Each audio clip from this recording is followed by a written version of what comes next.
மிக முக்கியமான ஒரு விஷயத்தை சொல்றேன், நல்லா கேட்டுக்கோங்க. மிக முக்கியமான விஷயம், வாழ்க்கை பிறப்புங்கிற ஒரு கோட்ல ஆரம்பிக்குதா இல்லையா?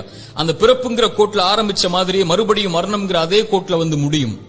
பிறக்கும் போது எப்படி ஒண்ணும் இல்லாம வந்தானோ அதுபோல மரணிக்கும் போதும் ஒண்ணுமே இல்லாம எல்லாத்தையும் விட்டுட்டு போயிருவான். அவனுடைய செல்வம், சொத்து, குடும்பம், குழந்தை எல்லாத்தையும் விட்டுட்டு ஒண்ணும் இல்லாம பிறந்தது மாதிரியே போய் சேர்ந்துருவான்.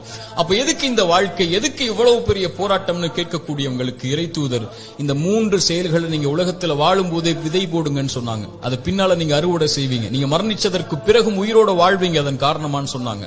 அந்த 3 விஷயம் என்ன தெரியுமா? முதல் விஷயம், இறைவன் உங்களுக்கு செல்வம்னு ஒண்ணு கொடுப்பான். அது பிறருக்கு இந்த உலகத்திலேயே கொடுத்து உதவுங்க. அதன் மூலமாக ஒருவன் பலன் பெற்றிருந்தால், அதன் மூலமாக இன்னொருவன் பலன் பெற்றிருந்தால் அந்த தொடர் நன்மை உங்களுக்கு வந்தடையும்னு சொன்னாங்க. இரண்டாவது, இறைவன் உங்களுக்கு கல்வின்னு ஒண்ணு கற்றுக் கொடுப்பான். எதுவா இருந்தாலும் சரி, ஒரு எழுத்தா இருந்தாலும் சரி, அது பிறருக்கு பலன் பெற கற்றுக்கொடு. அதன் மூலமாக அவன் பலன் பெற்றிருந்தால், அதன் மூலமாக பலன் பெற்றிருந்தால் அந்த நன்மை வந்து சேரும்னாங்க. மூன்றாவது, இறைவன் உங்களுக்கு குழந்தை ஒன்று கொடுப்பான். கணவன் மனைவி நோக்கமே அதுதான். அந்த குழந்தையை நல்ல முறையில் வளர்த்தெடுத்து அந்த குழந்தை உங்களுக்காக பிரார்த்தனை செய்யும் அளவிற்கு நீங்கள் வளர்த்திருந்தால் அந்த குழந்தை செய்யக்கூடிய பிரார்த்தனைன்னு சொன்னாங்க. அப்படி நல்ல குழந்தைகளை இந்த பூமியில் இருந்து மரணிப்பதற்கு முன்னதாக வளர்த்தெடுப்பதுன்னு சொன்னாங்க. இந்த 3 விஷயத்தை யார் இந்த பூமியில் மரணிப்பதற்கு முன்னதாகவே உலகத்தில் விதை போடுவாரோ அவர் மரணித்ததற்கு பிறகும் அதை அறுவடை செய்து கொண்டு இந்த உலகத்தில் உயிர் வாழ்ந்து கொண்டே இருப்பார், இந்த உலகம் அழியும் வரை.